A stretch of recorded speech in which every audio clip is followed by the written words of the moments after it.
وبركاته. إن الحمد لله نحمده ونستعينه ونستغفره ونعوذ بالله من شرور أنفسنا ومن سيئات أعمالنا. من يهده الله فلا مضل له ومن يضلله فلا هادي له. ونشهد أن لا إله إلا الله الحي القيوم الذي أرسله بالحق بشيرا ونذيرا وداعيا إلى الله بإذنه وسراجا منيرا. أما بعد فقد قال الله تعالى في كلامه المجيد وفرقانه الحميد. أعوذ بالله من الشيطان الرجيم. بسم الله الرحمن الرحيم.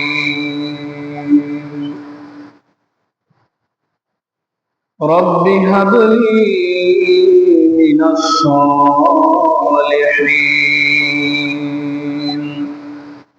فبشرناه بغلام حليم. فلما بلغ معه السعي قال يا بني إني أرى في المنام أني أذبحك فانظر ماذا ترى. وقال يا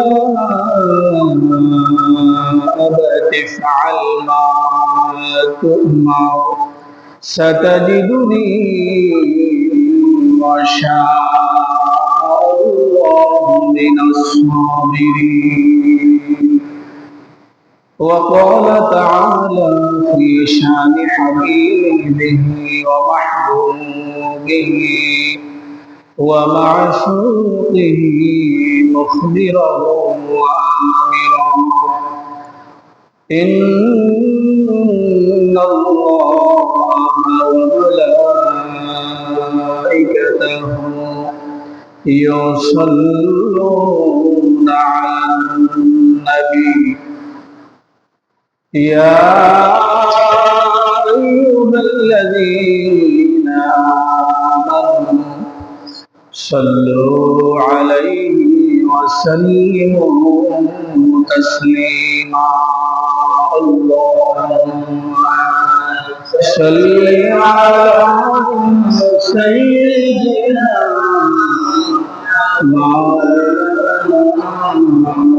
محمد وعلى آل سيدنا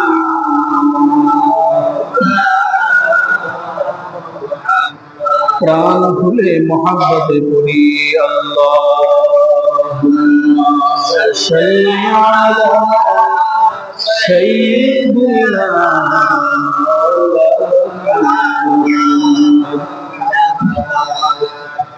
ওয়া আলা আলি সাইয়্যিদিনা।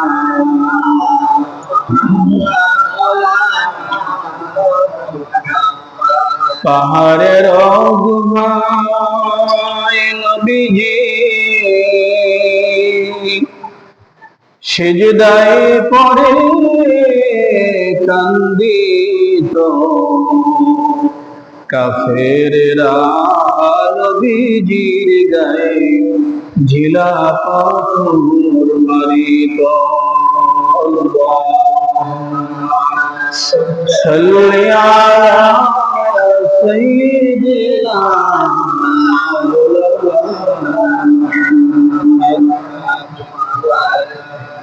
وعلى آل سيدنا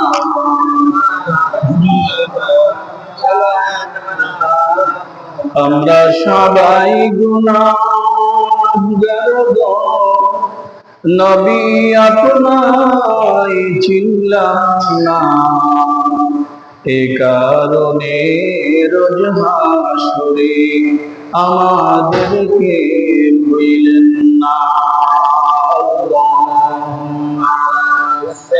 সাল্লি আলা সাইয়্যিদিনা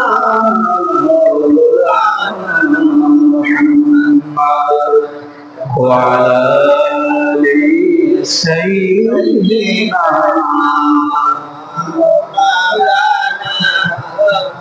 بلغ العلا بكماله كشف الدجى بجماله حسنة جميع خصاله صلوا عليه وآله محمد بشر لا كالبشر ياقوت حجر لا كالحجر بلغ العلا بكماله كشف الدجى بجماله حسنت جميع خصاله صلوا عليه وآله اللهم صل وسلم وبارك عليه معزز محترم واجب الاحترام সম্মানিত মুসল্লিয়ানে কিরাম, মহান রব্বুল ইজ্জতের দরবারে আমরা অসংখ্য অগণিত শুকরিয়া জ্ঞাপন করছি। জাল্লা জাল্লা শানুহু আজকে আমাদেরকে পবিত্র সাইয়্যিদুল আইয়াম তথা সপ্তাহের শ্রেষ্ঠতম দিন জুমার দিন জুমাবারে রব্বুল আলামিন তার কুদরতি কদমে সিজদা দেওয়ার লক্ষ্যে তার ঘর মসজিদে আমাদেরকে একত্রিত করলেন। সকলেই সুন্দর একটি মন নিয়ে আগে আগে এসে মসজিদে বসার মতো সুযোগটুকু পেয়েছি। সেজন্য রব্বে কারীমের দরবারে আমরা প্রাণ খুলে শুকরিয়া আদায় করি, বলি আলহামদুলিল্লাহ। লক্ষ কোটি তার থেকেও অনেক অনেক বেশি দরুদ ও সালাম সাইয়্যিদুল কাওনাইনি ওয়াস সাকালাইন শাফিঈনা হাবিবিনা হাবিবে কিবরিয়া নূরুন আলা নূর রাসূলে মকবুল সকলে পড়ি সাল্লাল্লাহু আলাইহি ওয়াসাল্লাম। সম্মানিত হাজিরিন, আজকে পবিত্র মাহে জিলহজ মাসের আজকে প্রথম জুমা। গতদিন থেকে জিলহজ মাস শুরু হয়েছে। আমরা এ মাসের গুরুত্ব এবং তাৎপর্য নিয়ে গত জুমায় আলোচনা শুনেছিলাম। সম্মানিত হাজিরিন, জিলহজ মাস এটি মুমিনদের একটি ইতিহাস এবং ঐতিহ্যের মাস, ঠিক না বেঠিক? এ মাসে রব্বুল আলামিন তিনি আমাদের পরে হযরত সাইয়্যিদুনা ইব্রাহিম আলাইহিস সালাতু ওয়াস সালামের সুন্নাহ সেই কুরবানি তিনি আমাদের উপর ওয়াজিব করেছেন। প্রত্যেক সামর্থ্যবান মুসলমানদের পরে এই কুরবানি আদায় করা ওয়াজিব।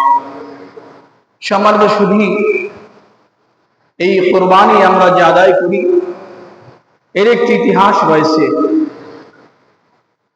এই কুরবানির ইতিহাসটুকু মহান আল্লাহ রাব্বুল আলামিন সূরাতুস সাফফাতের মধ্যে তিনি অত্যন্ত চমৎকারভাবে বর্ণনা করেছেন। রাসূল করিম সাল্লাল্লাহু আলাইহি ওয়াসাল্লামের মাধ্যমে তিনি তামাম জগতের মানুষদেরকে এই ঘটনাটি তিনি শুনিয়ে দিয়েছেন, বলি সুবহানাল্লাহ। সম্মানিত হাজিরিন, তাফসীরের কিতাবের মধ্যে আসছে আল্লাহর পয়গম্বর হযরত ইব্রাহিম আলাইহিস সালাতু ওয়াস সালামের বয়স যখন ৮৬ বছর। কি বয়স কত? ৮৬ বছর বয়স। এই বার্ধক্য বয়সে মহান রব্বুল ইজ্জাতের কাছে তিনি একটি আরজু পেশ করেছেন, দোয়া করেছেন। সেই দোয়াটি কি ছিল? রব্বি হাবলি মিনাস সালিহিন, যে আল্লাহ আপনি আমাকে একটি সৎ কর্মশীল একটি সন্তান দান করেন। সকলে পড়ুন না সুবহানাল্লাহ। এজন্য জগতের মধ্যে যারা পিতা হতে চায়, যারা আল্লাহর কাছে সন্তান চায়, তাদের আল্লাহ রাব্বুল আলামিনের কাছে দোয়া করা এই বলে যে আল্লাহ আপনি আমাকে একটি নেককার সন্তান দান করেন। কি ঠিক না বেঠিক? আমরা কি সন্তান চাবো কার কাছে? আল্লাহর কাছে। যখনই আমরা আল্লাহর কাছে সন্তানের জন্য দোয়া করব, তখনই আমরা একটি কথাকে সঙ্গে জুড়িয়ে দেব, সেটি হলো যে এই রব্বুল আলামিন আপনি আমাকে একটি নেক সন্তান দান করেন। এই সন্তানটি কেমন হবে? নেক সন্তান। এটি হযরত ইব্রাহিম আলাইহিস সালাতু ওয়াস সালাম রব্বে কারীমের কাছে তিনি দোয়া করেছিলেন, রব্বুল আলামিন আপনি আমাকে একটি নেক সন্তান দান করেন। রব্বি হাবলি মিনাস সালিহিন। এই দোয়াটি আল্লাহর পয়গম্বর হযরত ইব্রাহিম আলাইহিস সালাতু ওয়াস সালাম তিনি যখনই করলেন, রব্বুল আলামিন পয়গম্বরদের দোয়া কখনো খালি হাতে ফিরিয়ে দেন না, বলি সুবহানাল্লাহ। মহান আল্লাহ রাব্বুল আলামিন দোয়া করার সঙ্গে সঙ্গে তার বন্ধু হযরত ইব্রাহিম আলাইহিস সালাতু ওয়াস সালামের দোয়া তিনি কবুল করলেন আর জানিয়ে দিলেন, ফাবাশশারনাহু বিগুলামিন হালিম। অতঃপর আমি আমার বন্ধু ইব্রাহিমকে একজন সহিষ্ণু গোলামের সুসংবাদ আমি তাকে দান করলাম, বলি সুবহানাল্লাহ। এই বার্ধক্য বয়সে আল্লাহ রাব্বুল আলামিনের কাছে যখন সন্তান চেয়েছেন, রব্বুল আলামিন দোয়া কবুল করেছেন, তাকে একজন নেক সন্তানের সুসংবাদ রব্বুল আলামিন দিয়েছেন। ফাবাশশারনাহু বিগুলামিন হালিম। বার্ধক্য বয়সে যখন তার কোল জুড়ে সন্তানের আগমন যখন হয়েছে, বাবা একজন আল্লাহর পয়গম্বর যেই সন্তানের জন্য দোয়া করেছেন, আল্লাহ রাব্বুল আলামিন যেই সন্তান তাকে দান করেছেন, এই সন্তানও আল্লাহর একজন পয়গম্বর। এবং আমার তাফসীরে কিতাবের মধ্যে আসছে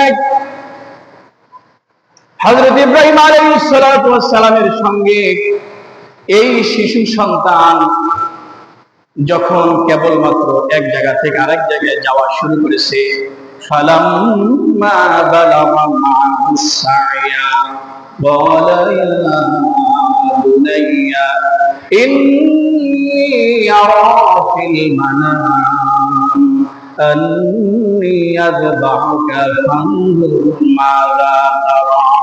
বলুন না সুবহানাল্লাহ। এ বন্ধুরা আমার, রব্বুল আলামিন বলতেছেন সন্তানের বয়স যখন তাফসীরের কিতাবের মধ্যে আসছে কয়েকটি বয়সের বর্ণনা দেওয়া আছে, 9 কিংবা 11 কিংবা 13 এইরকম বর্ণনা আছে। সম্মানিত সুধী, এক কথায় হলো যখন শিশু সন্তান হযরত ইসমাঈল আলাইহিস সালাতু ওয়াস সালাম, আল্লাহর পয়গম্বর হযরত ইসমাঈল আলাইহিস সালাতু ওয়াস সালাম তার বয়স যখন 9 কিংবা 11 কিংবা 13 বছর, অর্থাৎ বাবার হাত ধরে এই সন্তান এক জায়গা থেকে আরেক জায়গায় কেবল যাওয়া শুরু করেছে। এবং ধরে আমার বার্ধক্য বয়সে আল্লাহ রাব্বুল আলামিন একজন সন্তান দান করেছেন, চোখ জুড়ানো মন মাতানো একজন আল্লাহর পয়গম্বর সন্তান তিনি দান করেছেন। বার্ধক্য বয়সে আল্লাহ রাব্বুল আলামিন সন্তান দান করলে পরে এই সন্তানের জন্য মায়া কম নাকি বেশি? মায়া কম নাকি বেশি? বার্ধক্য বয়সে দোয়া করার সঙ্গে সঙ্গে আল্লাহ কবুল করে নিলেন। আর এই বয়সে ৮৬ বছর বয়স, তখন হযরত ইব্রাহিম আলাইহিস সালাতু ওয়াস সালামের নয়ন জুড়ানো, চোখ জুড়ানো একজন সন্তান হযরত ইসমাঈলকে আল্লাহ পাক দান করলেন। বয়স ৯, ১১ কিংবা ১৩ হয়ে গেল। বাবার হাত ধরে যাইতেছেন, বিভিন্ন জায়গায় যাওয়া চলাফেরা তিনি করতে পারতেছেন। সন্তান যত বড় হচ্ছে, সন্তানের উপরে মায়া তত দিন দিন বৃদ্ধি পাইতেছে, ঠিক না ঠিক? এই সময় আল্লাহ রাব্বুল আলামিন একটি কঠিন পরীক্ষা নেওয়ার জন্য আল্লাহ রাব্বুল আলামিন হযরতে ইব্রাহিম আলাইহিস সালাতু ওয়াস সালামকে জানিয়ে দিলেন। কি কথা জানিয়ে দিলেন? ইন্নী আরা ফিল মানাম আন্নী আযবাহুকা ফানজুর মাযা তারা। বলুন সুবহানাল্লাহ। হযরত ইব্রাহিম আলাইহিস সালাতু ওয়াস সালাম স্বপ্ন ঘরে তিনি দেখলেন, ঘুমের ঘরে দেখলেন তার স্বীয় পুত্র, কলিজার টুকরা হযরত ইসমাঈল আলাইহিস সালাতু ওয়াস সালামকে নিজ হাতে তিনি জবাই করতেছেন আল্লাহর নামে। বন্ধুরা আমার, আল্লাহর পয়গম্বর হযরত ইব্রাহিম আলাইহিস সালাতু ওয়াস সালাম স্বপ্ন ঘরে তিনি যা কিছু দেখলেন, সন্তানের কাছে তিনি সেই কথাগুলি উপস্থাপন করলেন। সন্তান যেহেতু এখনো ছোট, সরাসরি জবাই দেওয়ার কথা তিনি বললেন না। এবং আমার কিতাবের মধ্যে আসছে জবাইয়ের কথা সরাসরি না বলে আল্লাহর পয়গম্বর হযরত ইব্রাহিম আলাইহিস সালাতু ওয়াস সালাম তিনি সন্তানকে বললেন, ও আমার সন্তান রে শোনো, আজ রাতে আমি স্বপ্নে দেখলাম আন্নী আযবাহুকা ফানজুর মাযা তারা। ও আমার কলিজার টুকরা ইসমাঈল রে, আজকে রাতে আমি স্বপ্নে দেখলাম আমার নিজ হাতে আমি তোমাকে কোরবানি করতেছি। এই বিষয়ে তোমার মতামতটা কি আমি একটু জানতে চাই, বলি সুবহানাল্লাহ। সম্মানিত সুধী, যদিও বয়স্ক হযরত ইসমাঈল আলাইহিস সালাতু ওয়াস সালামের প্রভু, তিনি একজন আল্লাহর জলিল কদর পয়গম্বর, ঠিক না ঠিক? বন্ধুরা আমার, বাবার এই কথা শুনে বাবা যখনই মতামত জানতে চেয়েছেন, আর তিনি দেরি করলেন না, বললেন ক্বালা ইয়া আবাতি ফাআল মা তু'মার সাতাজিদুনি ইনশাআল্লাহু মিনাস সাবিরিন। একটু জোরে বলুন সুবহানাল্লাহ। বন্ধুরা আমার, পিতা হযরত ইব্রাহিম আলাইহিস সালাতু ওয়াস সালাম ঘুমের ঘরে স্বপ্নযোগে আল্লাহর আদেশ তিনি যা কিছু দেখলেন সন্তানের সামনে যখন প্রকাশ করলেন। হযরত ইসমাঈল আলাইহিস সালাতু ওয়াস সালামের বয়স যদিও তখন কম, কিন্তু তিনি জানতেন তার পিতা একজন আল্লাহর পয়গম্বর। আল্লাহর পয়গম্বরগণ তারা নিজ থেকে মন গড়া কোনো কাজ, কোনো কথা কোনদিন বলে না।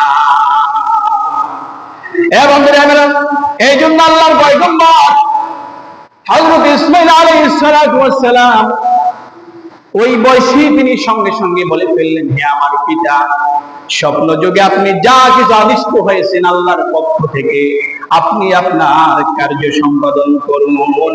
আর নিশ্চয়ই নিশ্চয়ই ইনশাআল্লাহ আল্লাহ চাহিত আপনি আমাকে ধৈর্যশীলদের ভিতরে পাবেন। এখানে একটি শিক্ষণীয় বিষয়, হযরত ইসমাঈল আলাইহিস সালাম তিনি চাইলে বলতে পারতেন যে আমার অনেক ধৈর্য আছে, আপনি সমস্যা নাই, আপনি চালিয়ে যান, কিন্তু না, তিনি তা বললেন না। বললেন, এই জগতে যত ধৈর্যশীল আল্লাহর বান্দা আছে, ওই সমস্ত বান্দাদের ভিতরেও আপনি আমাকে পাবেন। সাতাজিদুনি ইনশাআল্লাহু মিনাস সাবিরিন। সম্মানিত সুধী, সংক্ষেপে বলে যেহেতু সময় কম, যখন পিতা পুত্র উভয়ে এই কুরবানির জন্য মনস্থ করল, বাবা রাজি হয়ে গেল, সন্তান এবার আল্লাহর জন্য কুরবানি হতে এবার প্রস্তুত, রাজি হয়ে গেল। বাবা সন্তান যখন উভয় রাজি হয়ে যায়, বাসা থেকে হযরত ইসমাঈলকে মায়ের কাছ থেকে বিদায় নিয়ে মিনারার দিকে নিয়ে যাচ্ছে, আর পিছন থেকে বারবার শয়তান শুধু ধোঁকা দিচ্ছে। এই ইবলিস একজন বার্ধক্য মানুষের সুরাত ধরে সে ইসমাইলকে পিছন থেকে ডাকে আর বলে, ও ইসমাইল রে, কার হাত ধরে তুমি কোথায় যাচ্ছ? তোমার পিতা তো তার নিজ হাতে তোমাকে জবাই করে দিবে। সম্মানিত হাজিরিন, এই কথা শয়তান বললে পরে হযরতে ইসমাইল আলাইহিস সালাম তার পিতার কাছে বললেন, বাবা গো, একজন বৃদ্ধ মানুষ আমাকে বারবার এই যে কথাগুলি সে বলতেছে। তখন হযরত ইব্রাহিম আলাইহিস সালাম ওই শয়তানের গায়ে 7টি কঙ্কর নিক্ষেপ করেন। বলুন না সুবহানাল্লাহ। এই কঙ্করই আমাদের হাজী সাহেবগণ তারা নিক্ষেপ করে, ঠিক না ঠিক? সম্মানিত শুধু একটি পর্যায়ে হযরত ইসমাইলকে মিনারায় যখন নিয়ে যায়, আল্লাহ রাব্বুল আলামিনের হুকুম, সন্তানকে কুরবানি করতে হবে। মূলত এটি কুরবানি নয়, এটি ছিল আল্লাহ পাক রব্বুল আলামিনের পক্ষ থেকে বিশাল বড় একটি পরীক্ষা, ঠিক না ঠিক? মান আল্লাহ রাব্বুল আলামিন একটু ট্রাই করতে চেয়েছেন, বুঝতে চেয়েছেন 86 বছর বয়সে এই বার্ধক্যকালে আমি একজন সন্তান দিলাম, চোখ জুড়ানো সুন্দর একজন সন্তান আমি দান করলাম ইসমাইলকে। এই ইসমাইলের প্রতি তার মায়া মমতা বেশি না, আমি আল্লাহর প্রতি মায়া মমতা তার বেশি। এই কথাটা শুধুমাত্র যাচাই করার জন্য, বাছাই করার জন্য আল্লাহ রাব্বুল আলামিন আল্লাহর পয়গম্বর হযরত ইব্রাহিম আলাইহিস সালাম থেকে পরীক্ষা নিলেন। এবং আমার বাবা যখন ছুরির নিচে নিজ সন্তানকে জবাই দেওয়ার জন্য যখন প্রস্তুত হয়ে যায়, আমার আল্লাহ ডাক দিয়ে বলে, জিবরাইল রে, এই মুহূর্তে বেহেশত থেকে একখানা দুম্বা নিয়ে ইসমাইলের পরিবর্তে শোয়া দাও। এটা জেনে বলুন না সুবহানাল্লাহ। আল্লাহ পাক বললেন, কদ সাদ্দাকুতার রুয়া ইন্না কাযালিকা নাজজিল মুহসিনিন। ও ইব্রাহিম রে, তোমাকে আমি মূলত তোমার সন্তান কুরবানি করার জন্য দেখি নাই, শুধুমাত্র আমি একটু দেখলাম এই সন্তানের মায়া তোমার প্রতি বেশি নাকি আমি রব্বুল আলামিনকে তুমি বেশি ভালোবাসো। সকলে বলুন না সুবহানাল্লাহ। হযরত ইসমাঈল আলাইহিস সালাম সেদিন তিনি কুরবানি হন নাই, আল্লাহ রাব্বুল আলামিন বেহেশত থেকে একখানা দুম্বা এনে রব্বুল আলামিন ইসমাঈলের পরিবর্তে তিনি একখানা দুম্বা এনে